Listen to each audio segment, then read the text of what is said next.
Rosa Collins rode into Caldwell, Kansas on a Tuesday in the spring of 1879, and the first thing people noticed was not the scar that curved from her left jaw down to the hollow of her throat. It was the fact that she rode better than any man in the territory. She came in on a chestnut mare that moved like water over stone, easy and purposeful, the animal's hooves raising small clouds of red dust from the main street while Rosa sat straight-backed in the saddle, her dark hair pinned beneath a wide-brimmed hat that had seen better decades. Her hands on the reins were confident and still, the kind of still that only comes from 10,000 hours of practice, and the mare responded to the lightest shift of her weight the way a well-tuned instrument responds to a musician who has played it long enough to stop thinking. The men outside Hector Prute's general store watched her pass.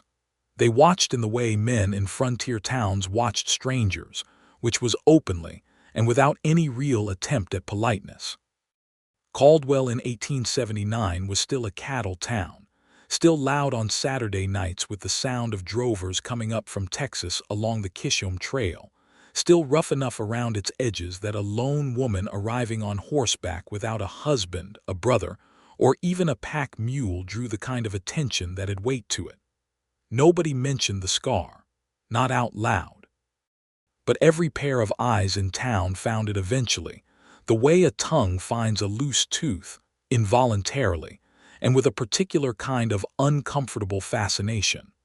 Rosa dismounted in front of the land office without acknowledging any of them. She tied the mare to the post with practiced ease, dusted her riding skirt with 2 quick swipes of her palm, and walked inside.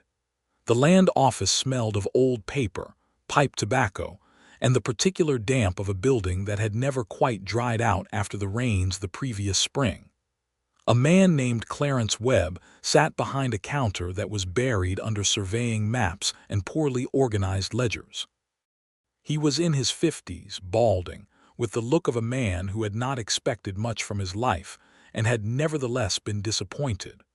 Rosa placed both hands flat on the counter and said, "I am here about the Collins homestead claim.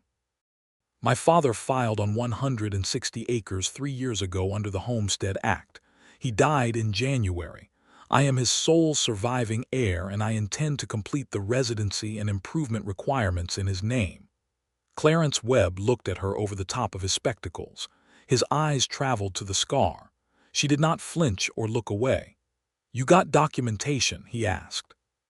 She produced a leather satchel from beneath her arm and laid out 3 documents on the counter with the calm efficiency of someone who had anticipated every question. There was the original land patent filing, a death certificate from a physician in Wichita, and a handwritten letter from a county judge affirming Rosa Collins as the legal heir to one Thomas Collins, deceased. Webb studied the papers for a long time. He was looking for a reason to tell her no. Rosa could see it in the particular way he held his mouth, the small tightening at the corners that meant a man was deciding whether the trouble of being obstructionist was worth the effort. Apparently it was not. "You have until August of next year to complete the improvements," he said, stamping the paperwork with more force than was necessary. "House has to be habitable, ground has to show cultivation. You'll need witnesses to testify to your continuous residency." "I am aware of the requirements," Rosa said. She gathered her papers, tucked them back into the satchel, and walked out into the afternoon light. The Collins claim was 6 miles northeast of town, sitting on a gentle rise above a creek that was called Bitter Creek by everyone, except the original Kansas people, who had called it something far more accurate and descriptive before they were pushed out of the territory entirely. Rosa had seen the land once before, when her father had taken her out to stand on the rise and describe what it would look like when the house was finished and the fields were broken and the cattle were fat. That had been 4 years ago, before her mother died, before the trouble in Wichita, before everything that left her with the scar and the particular brand of silence she now carried everywhere she went. The house was not finished. It was barely started. Her father had managed the foundation and 3 courses of sod walls before the illness took hold of him. Rosa rode out to it that first afternoon and stood where he had stood and looked at the same view he had described to her. The rolling hills going gold in the late light, the cottonwoods along the creek shivering in a wind that still had some winter in it, the enormous Kansas sky pressing down on everything with the indifferent weight of infinity. She thought about her father for a long time. Then she unsaddled her mare, staked her to graze on the creek grass, and began to take inventory of what she had. She had $200 in savings from 3 years of working as a seamstress in Wichita. She had her father's tools, which she had brought in the bag strapped behind her saddle. She had the mare, whose name was Copper and who was worth more than the savings if it came to that. She had the satchel and its documents. She had the skill with horses that her father had given her starting when she was 5 years old, and that had grown into something far beyond anything he had imagined. And she had the scar, which she had earned and which was hers, and which she did not explain to anyone. What she did not have was enough to build a house, break the ground, plant a crop, and survive a Kansas summer on her own with only $200 and a set of post-hole diggers. She would need to find work. The next morning she rode back into Caldwell and tied Copper in front of the livery stable. The livery was run by a man named Pete Alderman, who was large and slow-moving and not unkind, and who looked at Rosa with the same careful study everyone in town gave her but with less judgment in it. "I am looking for work," Rosa said directly. "I am a skilled horsewoman. I can break horses, train working stock, assess animals for soundness, treat common ailments. I am also an excellent seamstress and I can do accounts." Pete scratched the back of his neck. "I don't have the need for another hand right now," he said, "but you might talk to Jonas Garrett. He runs cattle east of town, about 8 miles out. His spread is called the Double G. Had a horse trainer leave him 2 weeks ago. Fella got himself a better offer from a ranch in Colorado. Jonas has been breaking his own stock, but he's got a full operation to run and not enough hours in the day for all of it. How do I find him?" "Well," Pete said, "you could ride out to the Double G or you could wait about 20 minutes because he generally comes in on Wednesday mornings to collect his mail and talk to Hector about supplies." Rosa waited. She sat on the bench outside the general store and watched Caldwell go about its morning business. A freighter came through with a load of lumber. 2 women in good dresses crossed the street without looking at her.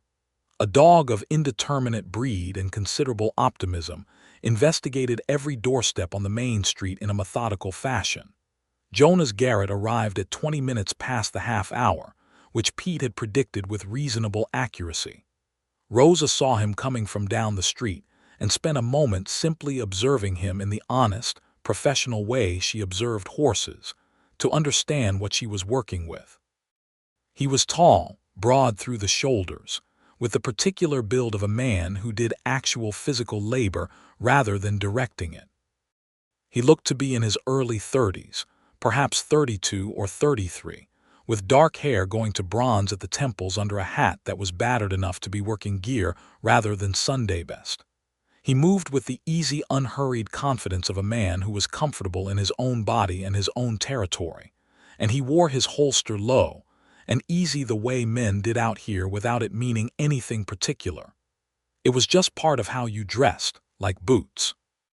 His face was angular, with a jaw that suggested stubbornness and eyes that, as he got closer, turned out to be a very dark shade of brown, almost black, with an expression in them that she read as intelligent and possibly thoughtful. He was not, she decided, a man who would waste her time. He saw her watching him and did not look away or pretend he had not noticed. He came to the general store, nodded at her, and was about to go inside when she stood up. "Mr. Garrett," she said. He stopped. "You have me at a disadvantage, miss." "Rosa Collins," she said. "Pete Alderman tells me you are in need of a horse trainer." He studied her with the same direct assessment she had given him, which she appreciated. "That's true enough," he said. "You know horses. Better than most men in this county," she said, not as a boast but as a statement of honest fact. The corner of his mouth moved. It was not quite a smile, but it was adjacent to one. That's a considerable claim for someone I just met. I am aware, Rosa said. I have a homestead claim 6 miles northeast. I need income to build a house and complete the improvements by August of next year. I am offering you skilled labor in exchange for fair wages. I would suggest we discuss terms, but first you might want to see what I can do. Jonas Garrett looked at her for a moment longer. Then he said, I've got a 3-year-old gray in the breaking pen that's been throwing every rider I've put on him for 2 weeks. Come out to the Double G tomorrow morning, and let's see what you can do with him. I will be there at 7, Rosa said. Dawn's earlier than 7, he said. I will be there at first light, she amended. He nodded once, collected his mail and his supplies, and rode back out of town. Rosa watched him go and felt something shift slightly in her chest, a small rearrangement of things, like a drawer that had been sticking suddenly sliding open. She put it aside. She had work to find and a homestead to build and no time for anything else. She was wrong about the last part, but she did not know that yet. The Double G was everything Pete Alderman had implied and more. Rosa rode out at first light, the sky still bruised purple along the eastern edge, and the air carrying the cold edge of early morning that the Kansas spring had not yet warmed away entirely. The ranch spread out across a low valley, a good solid house of clapboard and stone, 3 barns, a proper breaking pen made of heavy cottonwood poles, and cattle that she could see dotting the hillsides at a considerable distance. It was a working ranch, prosperous enough without being ostentatious, which told her something about the man who ran it. Jonas was already at the breaking pen when she arrived. There were 2 ranch hands with him, a young man named Diego Reyes who looked about 22 and worked with the kind of eager efficiency that comes from wanting to prove yourself, and an older man everyone apparently called Birch, whose real name she did not learn for another week, who was weathered and quiet and watched everything with pale eyes that missed nothing. The gray horse was in the pen. Rosa looked at him over the top rail and spent a full 3 minutes doing nothing but watching him move. He was nervous, not mean. She could see the difference immediately. There was no wickedness in him, no pin-eared malice. He was frightened, and fear had made him dangerous, and everyone who had tried to ride him before her had read that fear as hostility and responded to it accordingly, which had made everything worse. "What has been done with him?" she asked Jonas, who was standing 2 feet to her left. "2 of my hands have tried him. I tried him twice myself. He bucks hard the moment anyone's weight comes on his back. Has he been sacked out properly? Rope work, tarp work? Some. Who did it?" Jonas glanced at Diego. Diego looked at the ground. "The approach was probably too fast," Rosa said, without judgment. She was already reading the horse, watching the angle of his ears, the tension in his neck, the way his nostrils were working. "He does not hate people. He is afraid of the pressure of weight because something hurt him. His back." Jonas looked surprised. "My farrier thought he might have a tender spot behind the withers. I had the saddle checked." "The saddle is probably fine. May I go in?" Jonas opened the gate. What happened in the next 2 hours was something that Diego Reyes would describe to people for the rest of his life. Whenever conversation turned to horses or to remarkable things he had witnessed. Rosa Collins spent 45 minutes doing nothing except moving around the gray horse in patterns, letting him come to her, retreating when he turned toward her in discomfort, advancing when he relaxed.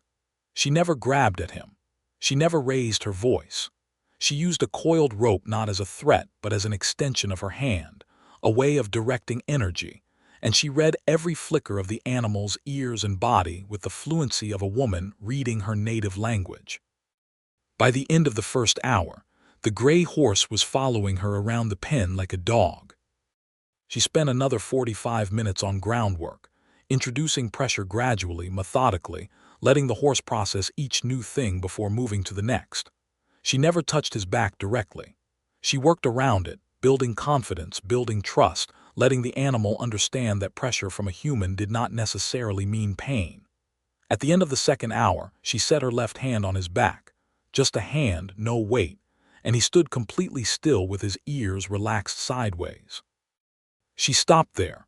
When she came out of the pen, Jonas was leaning on the top rail with an expression she could not entirely read.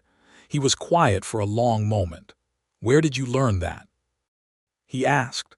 "My father," she said, "and a Comanche horse handler I met when I was 15. He showed my father a different way of seeing horses. My father taught it to me." Jonas nodded slowly. "How much do you want to earn?" he said. They settled on terms that were fair to both of them. $30 a month, which was more than a ranch hand made and less than she deserved, but enough for her purposes. She would work at the Double G 3 days a week and spend the remaining days building her homestead. Jonas would provide lumber from his own supply at cost, since he had a surplus from a project he had abandoned. It was a sound business arrangement, and both of them were satisfied with it. Rosa rode home that afternoon with $30 of future income promised, and a strange new warmth behind her breastbone that she told herself was simple professional satisfaction, and nothing more complicated than that. The gray horse was named Silver by the time she was done with him, which Jonas said was unoriginal, and Rosa said was the horse's own choice, which made Jonas look at her in a way she was beginning to recognize a particular quality of attention, focused and warm, that he directed at her when she said something unexpected. The weeks that followed settled into a rhythm that Rosa had not expected to enjoy as much as she did. 3 days at the Double G, 2 days at the homestead, 1 day in town for supplies and water and the particular human need for something resembling society, and Sunday for rest, which on the frontier mostly meant a different kind of work. The Double G had 6 horses in various stages of needing work. There was Silver, who progressed faster than Jonas had thought possible, accepting a rider within 3 weeks and showing a smoothness of gait that made him worth considerably more than Jonas had paid for him as an unbroken 3-year-old. There was a pair of cow ponies that needed to be gentled back down after a bad winter handling, a mare with a fencing injury that had healed wrong and needed to be reconditioned to use the leg correctly, and 2 young horses that had never been started at all. Rosa moved through them methodically, and there was something about watching her work that Jonas found himself unable to fully explain to himself. He had hired skilled help before.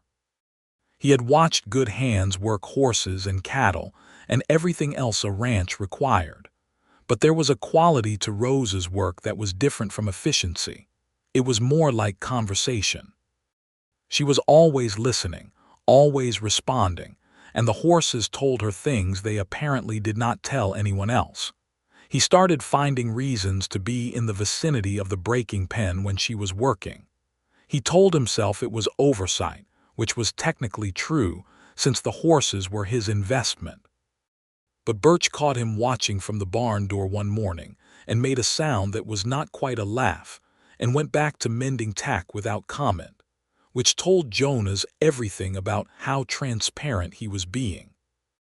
On a Friday in early April, 3 weeks after Rosa had started working at the Double G, Jonas brought lunch out to the breaking pen where she was working with the second young horse, a bay gelding she had named Copperhead on account of a reddish sheen in his coat that she found appealing.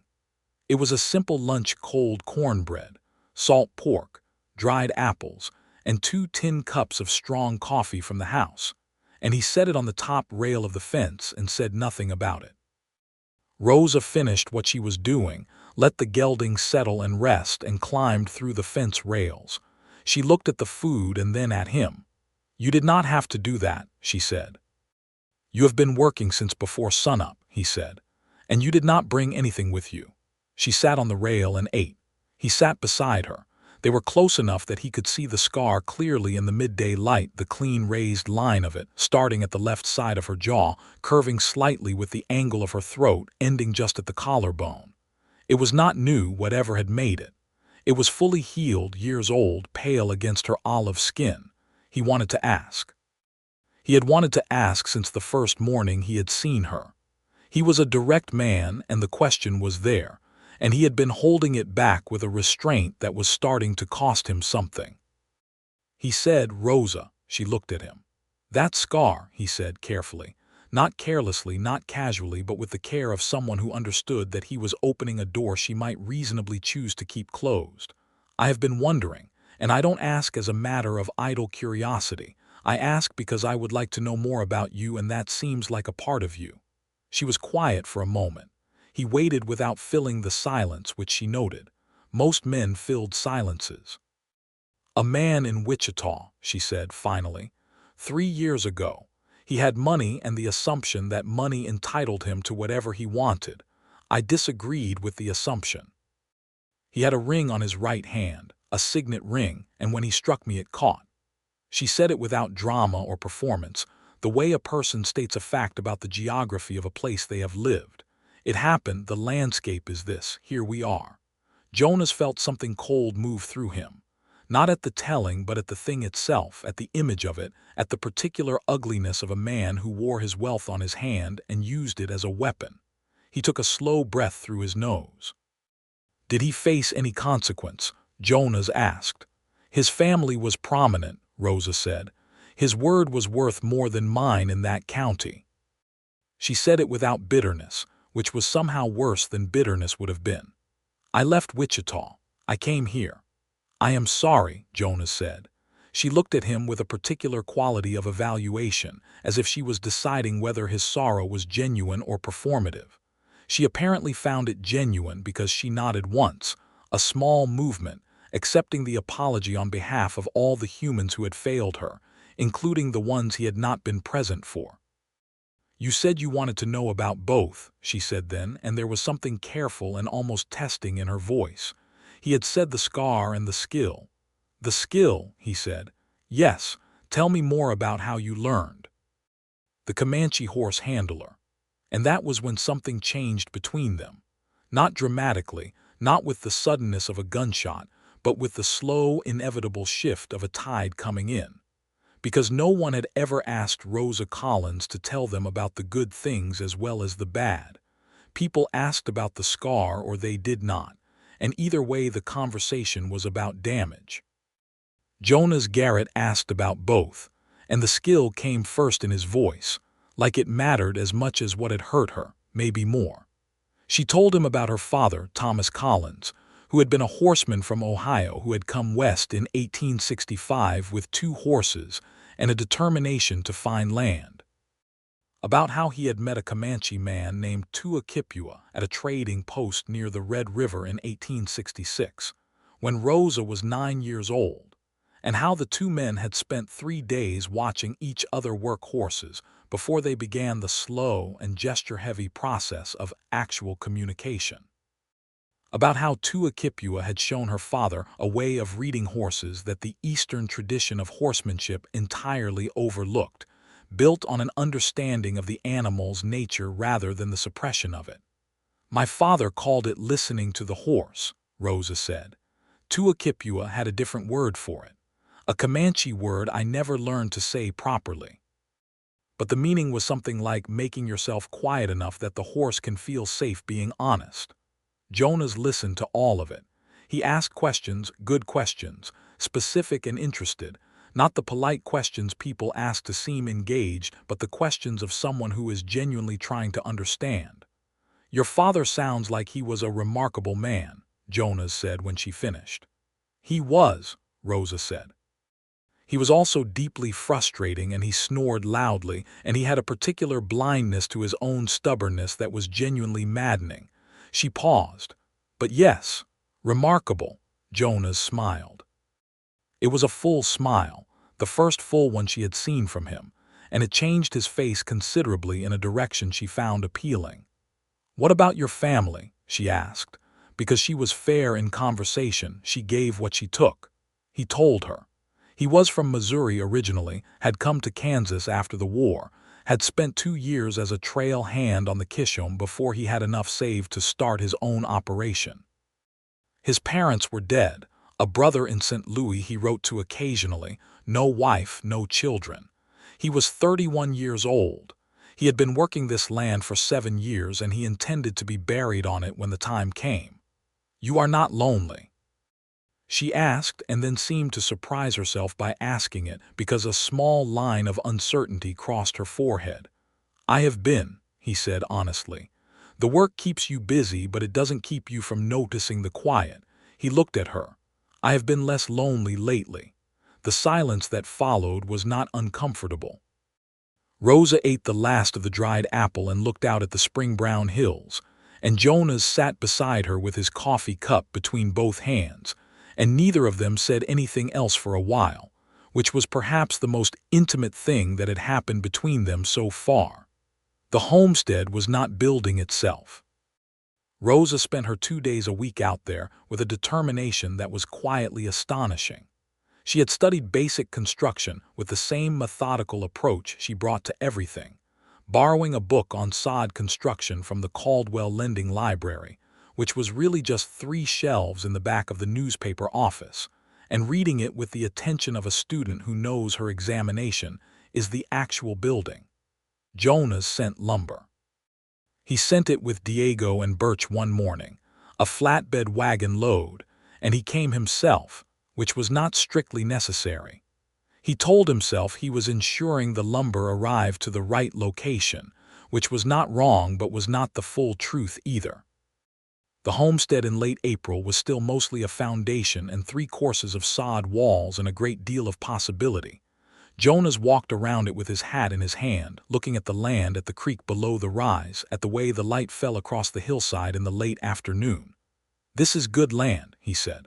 "My father chose it well," Rosa said. "The rise will give you drainage, good for a kitchen garden." He pointed north. "You could run fence to the creek for cattle if you ever have cattle." "One thing at a time," she said. "First a roof." He helped her that day, and came back the following week, and brought Diego and Birch on the 3rd week, which meant the walls went up faster than any one person could have managed alone.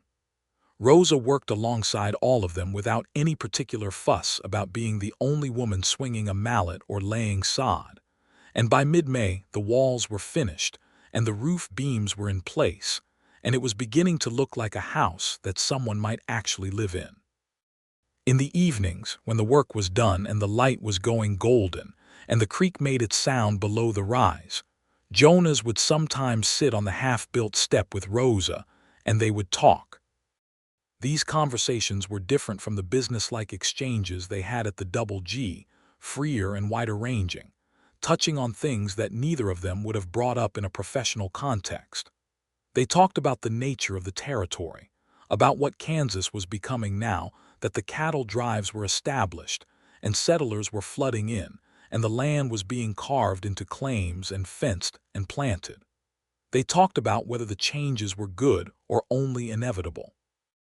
They talked about the Kansas people who had been here before any of this, who had been pushed to a small reservation in Indian Territory in 1873, who had given their name to a state they no longer lived in. Rosa spoke about this with a particular quiet anger that Jonas shared. "The injustice of it is not complicated," she said one evening, looking at the creek below. "It is simply that when 2 groups want the same land, the one with more weapons takes it, and then writes the history in their own language. I do not know how to reconcile my presence on this land with that fact. I only know that the land was here before any of us and will be here after." "That is an honest way to hold it," Jonas said. "Is it enough? I don't know," he said. "I think honesty about it is the least we owe. Most people prefer not to think about it at all." She nodded. They sat with that for a while. The cottonwoods along the creek were in full leaf now, and the sound of water over stone came up to them in the still evening air. He was looking at her. She could feel it without turning her head. There was a quality to being looked at by Jonas Garrett that was different from the way other people looked at her. It had no appetite or appraisal in it. It was simply attention, the same full and generous attention he gave to things he cared about, which she had noticed he gave to his horses and his land and his people. She turned and met his eyes. He did not look away. He also did not do anything precipitous. He was, she had come to understand, a man of considerable patience. "You should be careful," she said softly, not entirely sure what she meant by it. "Of what?" he said. "Of looking at people that way." "What way?" she considered. "Like they are worth looking at." He was quiet for a moment, Then he said, "You are worth looking at, Rosa." She turned back to the creek. Her heart was doing something unreasonable. She was 26 years old and not inexperienced with the world, and she had long ago decided that the world was not particularly interested in offering her reliable things.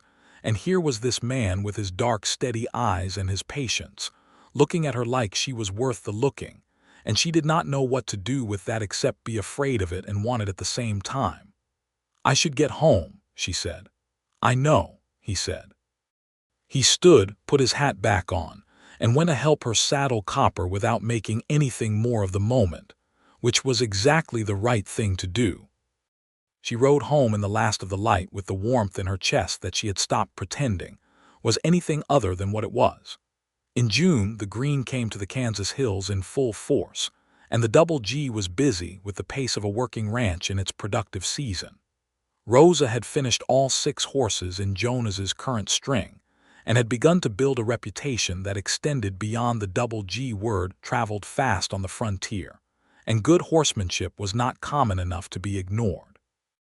She had 2 requests from neighboring ranches for her to look at problem horses, and Jonas, with a generosity that she noted carefully, told her to take the work and negotiated on her behalf with the neighboring ranchers to ensure she was paid fairly for it.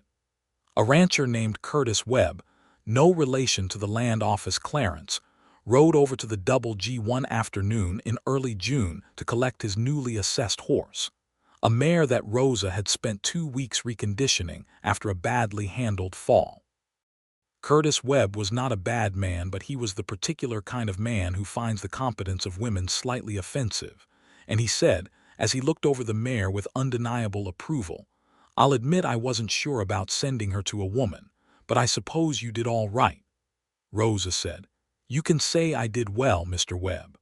The word all right suggests adequate performance, and I delivered excellent performance, which is what you paid for." Jonas, who was standing at the fence, made no visible expression, but his eyes had a brightness in them that Rosa caught. Curtis Webb blinked. Then he laughed, a short surprised laugh, and said, "Fair enough, Miss Collins. You did well." He touched his hat, collected his mare, and rode out. When he was gone, Jonas said quietly, "That was satisfying." "It was accurate," Rosa said. "Accuracy has its satisfactions," he said, and his tone was warm and easy, the tone of a man who was comfortable enough with a person to be entirely himself around them. She realized, standing there in the June sun with the smell of hay and horse and clean Kansas air around her, that she was happy. It was a tentative happiness, the kind that still watched over its shoulder, but it was real. It was also, she understood, very tied up with this man standing 6 feet from her with his hat pushed back and his eyes warm. She had a problem. The problem was not the feeling itself. The feeling was fine. The problem was that she had come to the territory for a specific purpose, to complete her father's homestead claim, to build something that was hers, to prove that she could stand in the world on her own foundation. And she had not come here to fall into wanting something she was not sure how to keep. She had tried love before, or something that had worn its costume, and it had left her with a scar and a lesson about what happened when you gave your trust to the wrong person. Jonas Garrett was not the wrong person. She was increasingly certain of that, with the same certainty with which she assessed horses, the reading of small, consistent signals over time, the building of an accurate picture. He was patient, generous, honest, principled, and he looked at her like she was worth looking at. But certainty and willingness were different things, and willingness required courage, and courage was something she had to summon deliberately. In mid-June, on a hot Thursday afternoon, things at the Double G took an unexpected turn that forced Rosa's hand in a way she had not anticipated.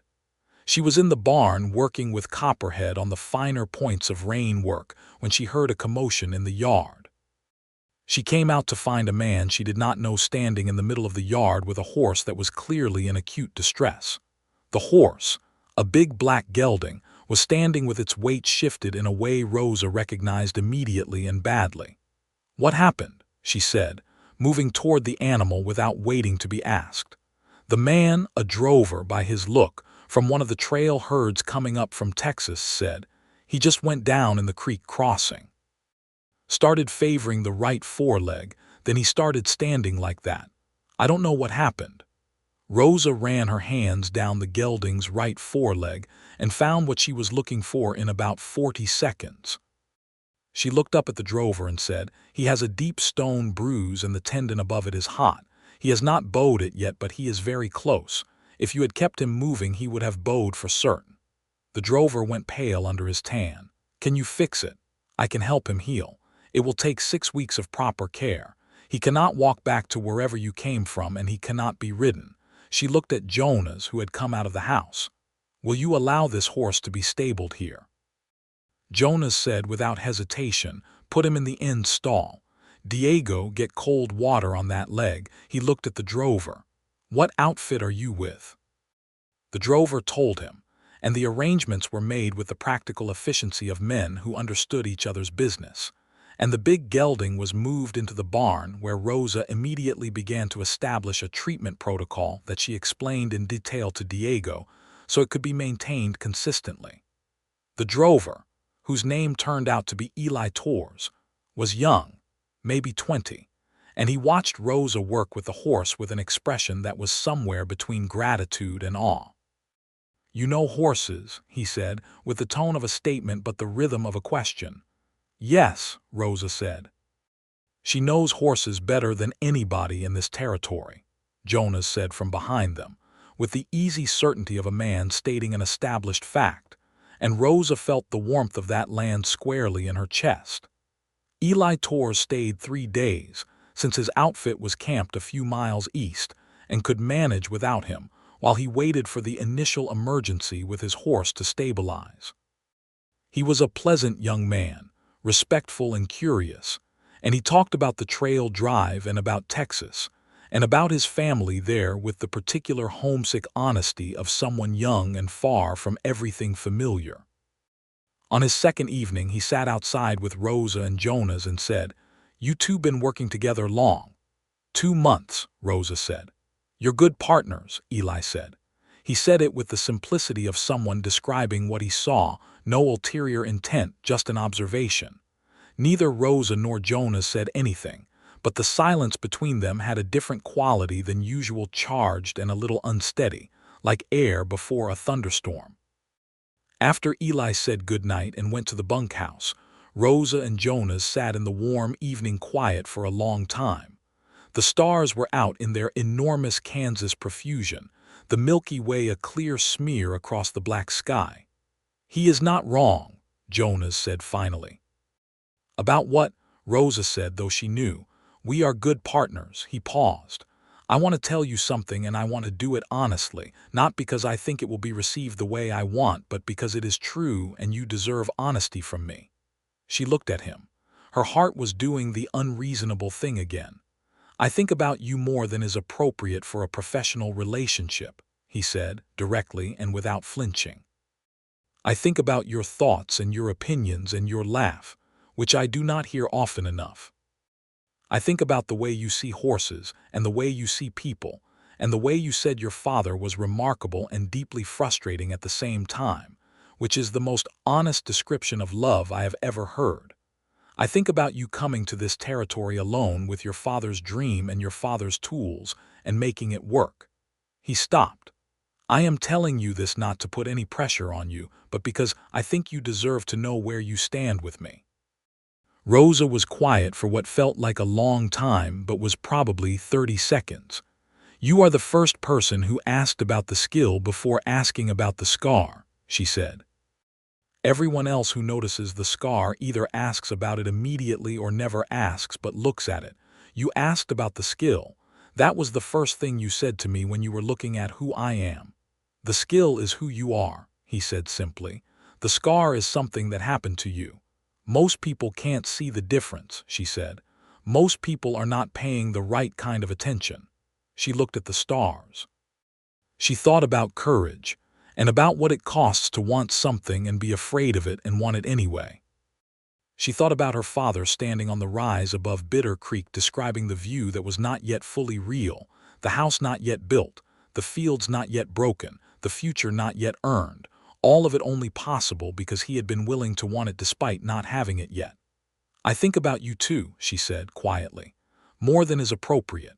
I would like to see where that goes if you are willing to be patient with me." "I have all the time in the territory," Jonas said. There was a softness to the evening after that, a loosening, like a rope held taut finally allowed to go slack. They did not do anything dramatic. Jonas reached out and put his hand over hers where it rested on the step between them, his large, rough hand covering hers, and she turned her hand over and held his, and they sat like that under the stars for a long time. The courtship of Jonas Garrett and Rosa Collins was, by the standards of the frontier, neither rushed nor unduly prolonged. It was conducted with the same quality of attention and care that both of them brought to everything they did, which meant it was good. In July, Jonas took Rosa to a dance in Caldwell, which was the closest thing the town had to a formal social occasion.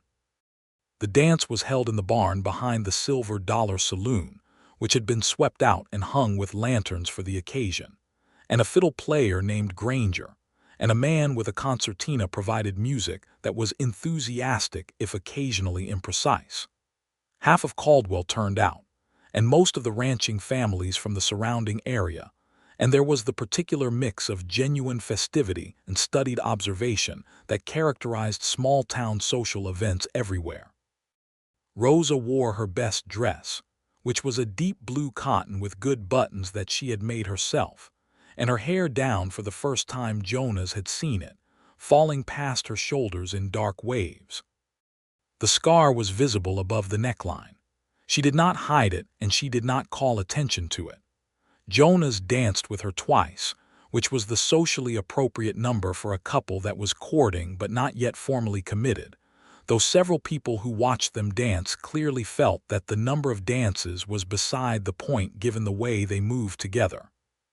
They danced close and easy, as though they had done it before, the lead and follow between them as natural as the way she communicated with horses, subtle, responsive, entirely without friction. Between dances, a woman named Miriam Porter, who ran the boarding house and who had opinions about most things, said to her friend Agnes beside the punch bowl, "She is not what I expected from a woman homesteading alone. She is very self-possessed." "She is remarkable," Agnes said, watching Rosa. "But that scar—" "The scar is her own business," Miriam said, with more firmness than Agnes had expected, which suggested that Miriam had already made some inquiries and formed some views on the matter. "What concerns me is that Jonas Garrett has not looked at anyone else since she walked in the door." "Is that a concern?" Agnes said. "For the three mothers in this room who had hoped their daughters might interest him this summer, yes," Miriam said, and took a satisfied sip of her punch. Rosa heard none of this. She was dancing with Jonas, and the lantern light was warm, and the fiddle was playing something in three-quarter time, and she was, for the first time in 3 years, fully present in a moment of simple joy without any part of her standing guard outside it. After the dance, Jonas drove her back toward the Collins homestead in his wagon, her horse tied on behind, and the night was enormous and star-filled and warm, the first real summer warmth that would build into the baking heat of a Kansas July. They rode in comfortable silence for a while, and then Jonas said, "I want to ask you something." "You may ask me anything," Rosa said.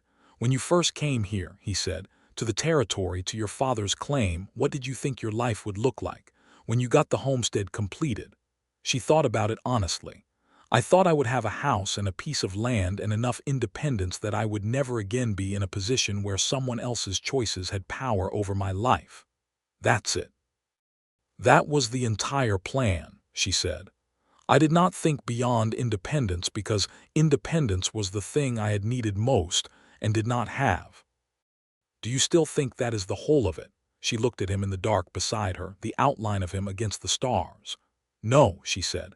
"I think independence is necessary, but I have learned this summer that it is not the same as being alone. I confused the two for a long time."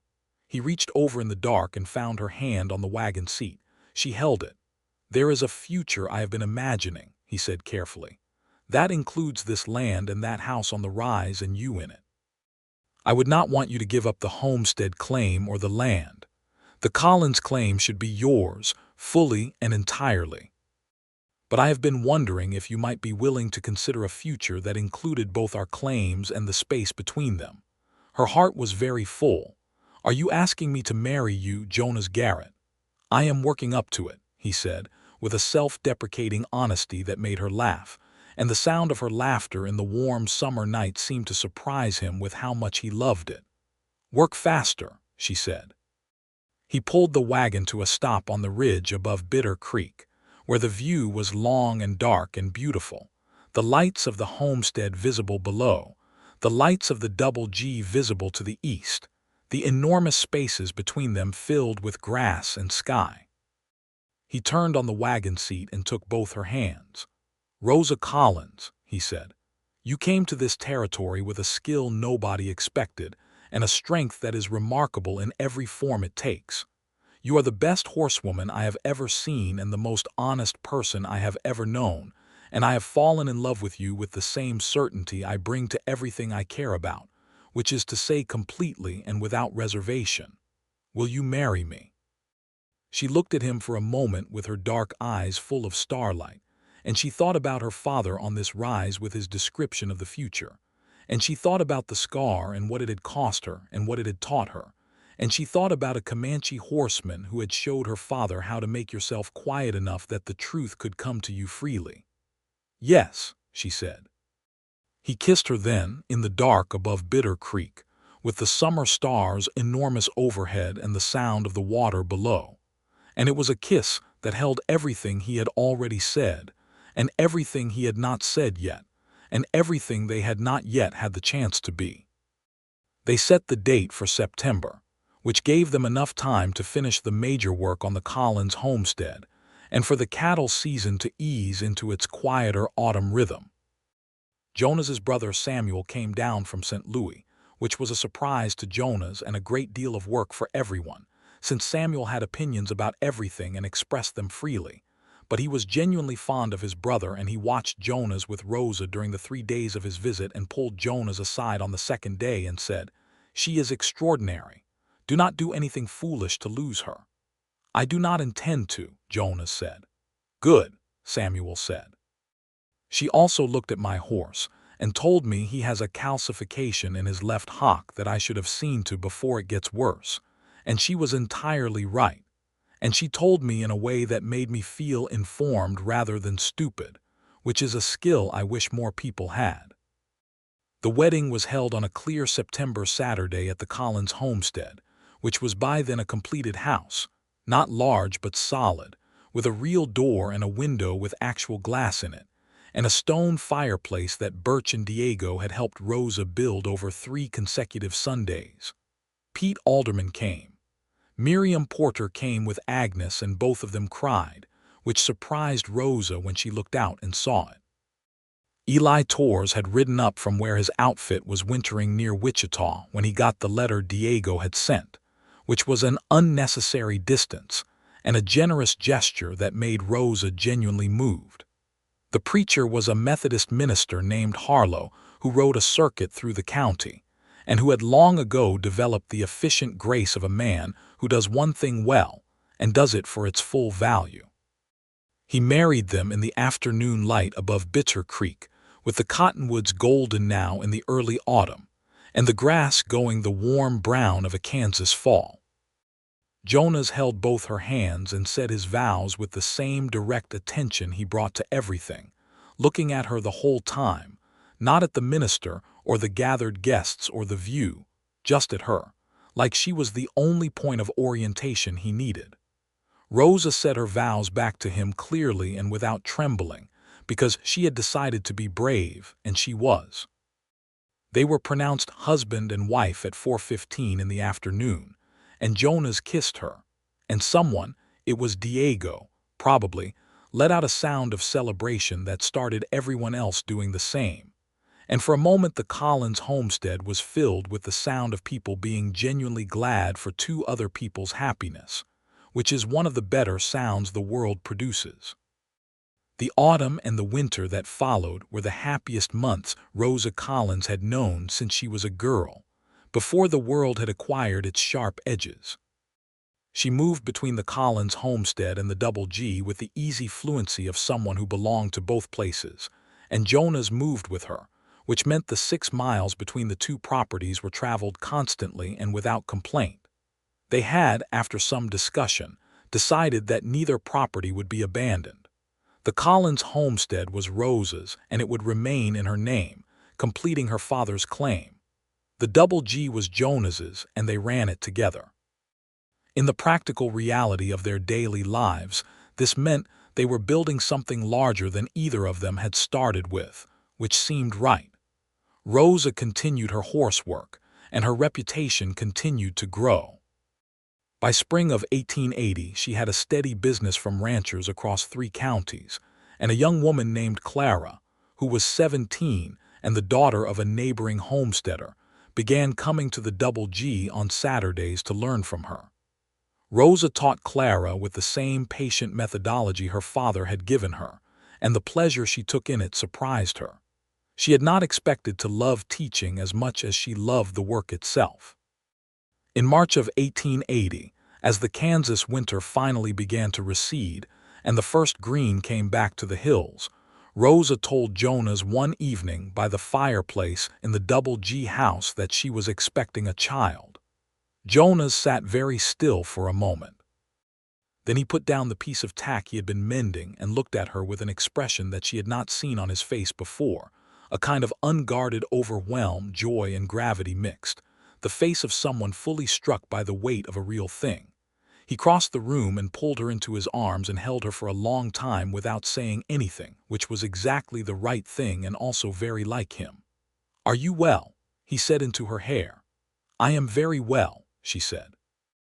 "I am a little tired in the mornings, otherwise I am well." "Good," he said. He pulled back to look at her. His eyes were very bright. "Good," he said again, as though the word had more in it than it usually did. "You are happy," she said more softly. "I am beyond happy," he said. "I am frightened in the way you are frightened when a thing matters more than anything you have ever had, and I am happy beyond that." Their son was born in November of 1880, on a cold, clear night with the stars hard and bright over the Kansas plains. He arrived with the efficient determination of a person who has decided on a course of action and intends to follow through, and he was red-faced and loud, and in possession of an excellent pair of lungs that he demonstrated immediately and at considerable volume. They named him Thomas Jonas Garrett, Thomas for Rosa's father. Jonas for the living man who held him with the careful astonishment of someone who has been given something they did not know how to have deserved. Birch, when he met the baby, looked at him for a long time and said, "He has your stubbornness," to Rosa. "And his hands are his father's." This was agreed by everyone to be accurate. In the spring of 1881, Rosa completed the final requirements for the Collins homestead claim, and stood in Clarence Webb's office at the land office while he stamped the final patent document with considerably more good grace than he had shown her 2 years earlier. The land was hers, fully and legally in her name, 160 acres above Bitter Creek that her father had chosen and she had earned. She walked out of the land office with the document in her satchel and stood in the Caldwell Main Street in the April sun. And she thought about the Tuesday she had ridden into this town on copper with her hat pushed down, and the eyes of strangers on her scar. And she thought about everything that had happened between that day and this one. And she felt the particular satisfaction of a life that had been built deliberately, piece by piece, with her own hands. Jonas was waiting outside with Thomas, who was 5 months old and sitting upright in his father's arms with the focused gravity of a baby who is very busy processing the world. Thomas had Rosa's dark coloring and Jonas's substantial build, and he had already demonstrated in 5 months of life an extreme interest in horses, or at least in the sounds horses made and the smell of them, which Rosa said was entirely natural, and Jonas said was reassuring and Birch said was inevitable. Well, Jonas said, She held up the patent document. He shifted Thomas to one arm and pulled her to him with the other, and she went easily, the satchel in one hand and the document in the other, and they stood in the middle of the Caldwell street with Thomas between them, looking at everything with his serious infant attention. "Your father would be proud," Jonas said. "I know," Rosa said. She thought he probably would be. She thought he was, wherever the dead are that we carry with us. The years built on each other the way good years do, each one adding something to the thing the previous year left. The double G grew, not explosively but steadily, the way a well-managed operation grows when the people running it know what they are doing and are not greedy about it. Rosa's horse business grew alongside it, and by 1882 she had 3 regular clients from as far as Dodge City who sent horses to her by arrangement. She had also, by now, formally taught Clara and 2 other young women the approach to horsemanship that her father had passed to her from Tuakipua. She thought about Tuakipua sometimes, and about the Kanza and the Comanche and all the peoples who had been on this land before her, who were now on reservations in Indian Territory, their territory taken and their lives constrained by the same machinery of government that had issued Rosa her homestead patent. She kept this thought alive and uncomfortable because she believed it deserved to be kept that way. She did not know how to fix the injustice of it. She did not pretend she did. But she did not look away from it, and she taught her son to look at it too when he was old enough, with the same honest discomfort it deserved. Their daughter, Rosa Garrett, arrived in the summer of 1883 in June, when the Kansas heat was at its most emphatic. She was small and fair-haired, which surprised everyone except Jonas, who said she looked like his mother. She was quiet in a way Thomas had never been, a watchful infant who observed everything before she participated, which Rosa recognized as a personality rather than a temperament and treated with the corresponding respect. She grew into a girl who asked questions with a precision that made visitors blink and sometimes laugh, and who was her mother's shadow in the barn from the time she could walk safely in it. Thomas, at 3 years old, was all energy and determination, and an extraordinary attachment to Copper, who was getting older now, but was still sound and gentle and tolerant of children, in the particular way of a horse who has been properly handled her whole life. Jonas had already begun looking at horses that might be appropriate for Thomas when he was ready to ride, with the seriousness he brought to all decisions that involved his son's safety and future. In the evenings of those years, when the children were in bed and the house was quiet, Rosa and Jonas sat together in the way of people who have built something together and know what it has cost and what it is worth. They talked about the ranch and about the children and about books. Jonas was a surprising reader, wide-ranging and thoughtful, and they had developed the habit of reading the same books and discussing them, which was a pleasure that neither of them had expected to have in a frontier life, but which the territory's slow cultural accretion of schools and libraries had made possible.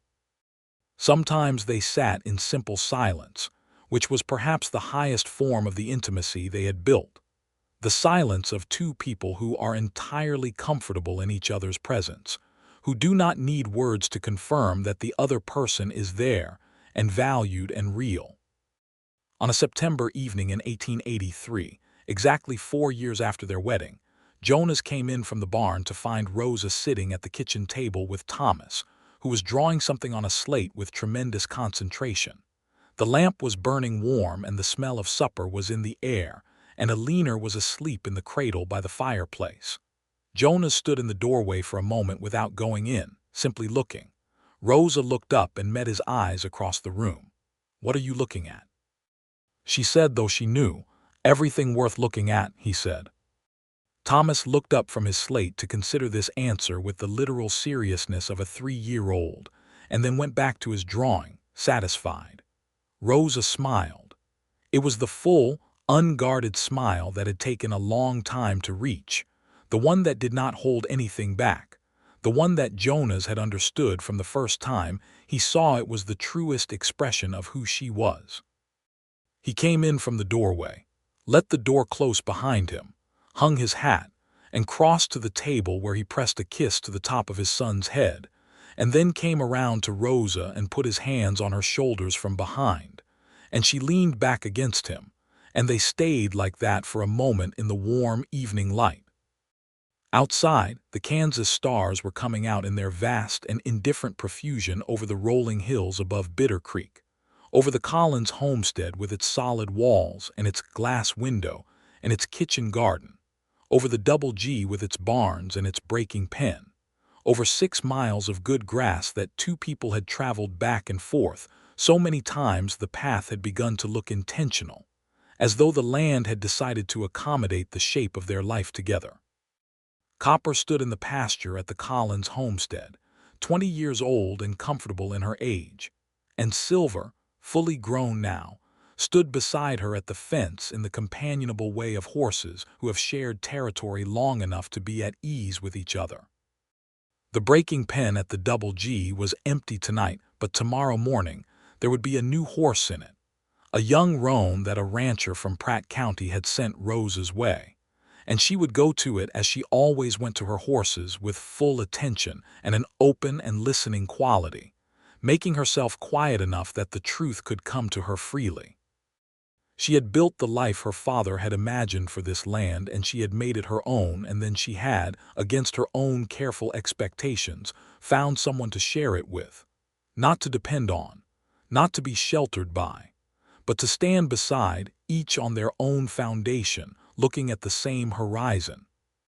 In the morning she would ride to the Double G on a fine fall day, and there would be a new horse to learn and children, running between the house and the barn and Jonas nearby with that particular quality of attention he directed at things he cared about. And in the afternoon she might ride back to the Collins homestead, now fully and legally hers, and stand on the rise above Bitter Creek and look at the view her father had described to her, and understand that it was everything he had said and also more, because he had not been able to predict the specific gravity of being loved by someone who had looked at you, the scar and the skill and all the rest of it, and found you worth the looking. She had come to the territory with the scar nobody mentioned and the skill nobody expected, and Jonas Garrett had been the first to ask about both, and the life that grew from that asking was real and solid and hers, built with her own hands on her father's land under an enormous Kansas sky, and it was more than enough. It was, in fact, everything. The autumn of 1883 settled over the territory with the particular golden weight of a good year coming to its close. The cattle were fat and the harvest was in, and the horses in Rosa's care were well and healthy, and Thomas Jonas Garrett, not yet 4 years old, stood on the pasture fence of the Collins homestead one Sunday afternoon and looked at Copper with an expression of total adoration that made both his parents, watching from the step, feel something too large for a single word. "Tomorrow," Rosa said to Jonas quietly, "I am going to let him sit on her." Jonas looked at her. "She is old." "She is gentle," Rosa said, "and he is ready. You can tell by how he stands when he is near her, the same way you could tell with Silver when he was ready. He is not afraid and he is paying attention." Jonas watched his son on the fence for a long moment. "You are always right about these things," he said. "Not always," she said. "But this time, yes." Jonas put his arm around her and she leaned into him, and they watched their son watch the horse in the last light of a September Sunday, and the creek below made its sound, and the cottonwoods moved in the autumn wind, and the sky above the Kansas hills was the particular deep blue of a clear evening going to night. Clara had come that afternoon with her own young student, a girl from the homestead to the east who was showing real promise, the same focused, receptive quality in her approach to horses that Rosa had recognized in Clara 2 years earlier. They had spent the afternoon in the breaking pen, and then Clara had ridden home with her student, the two of them easy in their saddles, and Rosa had watched them go and felt the continuity of it. The thing her father had received from Tuakipua and passed to her, and that she was passing on, spreading out into the territory like water finding the paths it was always going to find. She had written a letter, months earlier, to a man in Indian Territory she had located through considerable effort, a younger Comanche man who had known Tuakipua, and who was now running a small operation of his own on the reservation. She had written about what her father had learned and what she had built from it, and she had asked, carefully and with full acknowledgement of all the things she could not undo, whether there was any form of exchange or acknowledgement or support that might be appropriate and welcome. The man had written back. His name was Nakosi, with a careful letter of his own, acknowledging her acknowledgement, accepting it for what it was worth and not more, and opening the door to further correspondence if she wished it. She had written back. The correspondence continued. It was small against the scale of the injustice, but it was honest, and honesty was what she had. Jonas knew about the letters and approved of them, which she had not needed but which she valued. He was that kind of man. Thomas got off the fence when his parents called him in for supper, and Alina woke up from her nap with the decisive cry of someone who has slept enough and wants supper immediately, and the Collins Garrett household filled with the sound and movement of a family at the end of a good day, the particular beautiful ordinary chaos of it, the noise and the warmth and the needs, and the love in all its daily unromantic and deeply romantic forms. Rosa fed Alina and Jonas managed supper, and Thomas told them both, at considerable length, about every individual thing Copper had done during the afternoon he had watched her, which was mostly standing and occasionally moving slightly, but which Thomas rendered with all the dramatic detail of an adventure story. And both Rosa and Jonas listened with genuine attention and only the most affectionate private amusement.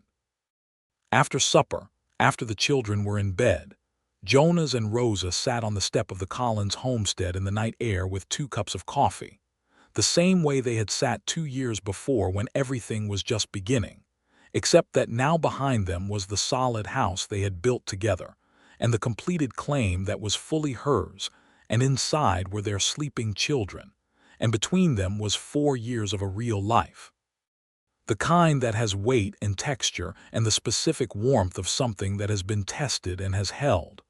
"I have been thinking," Jonas said, "about whether we should rebuild the old line shack on the east boundary, make it a proper structure. It would be useful in the winter for the hands." "I can help with that in the fall," Rosa said. "After the roan is finished, she will probably take 4 weeks. "No rush," he said. They drank their coffee. The stars were out, the same stars that had been there the night he asked her to marry him, the same stars that had been there every night of all of it. "Jonas," she said, "I am glad you asked." He looked at her. "About the line shack, about the scar and the skill," she said, "that first day." "I am glad you asked about both." He was quiet for a moment, then he said, "So am I." He reached over in the dark and she took his hand, and they sat like that under the enormous Kansas stars above Bitter Creek, on the land that her father had chosen and that she had earned, and that they had grown together into something larger and more real than either of them had started with. The creek below made its sound. The cottonwoods moved. The horses in the pasture stood dark and still in the starlight, and the house behind them held the sleeping weight of their children, and the night was warm and quiet, and full of the specific kind of peace that can only be arrived at through having built something deliberately and well, through loss and scar and labor and love, and the long patient accumulation of days. This was the life. Not the life that happens to you, but the one you make, piece by piece, with your own hands and the hands of the people you choose to stand beside. Rosa Collins, Rosa Garrett, though she kept Collins too, because it was her father's name and it was her name and both things could be true at once, had come to the territory with a scar and a skill and a father's dream and a particular brand of courage that does not announce itself but shows up every morning and does the work. She had built the house. She had completed the claim. She had taught the skill forward into other hands so it would outlast her. She had loved and been loved by someone who saw her fully, the scar and the skill and everything else, and had found her worth the seeing. It was, on a September night in 1883, on a rise above Bitter Creek in Sumner County, Kansas, enough. It was, in fact, far more than enough. It was a life.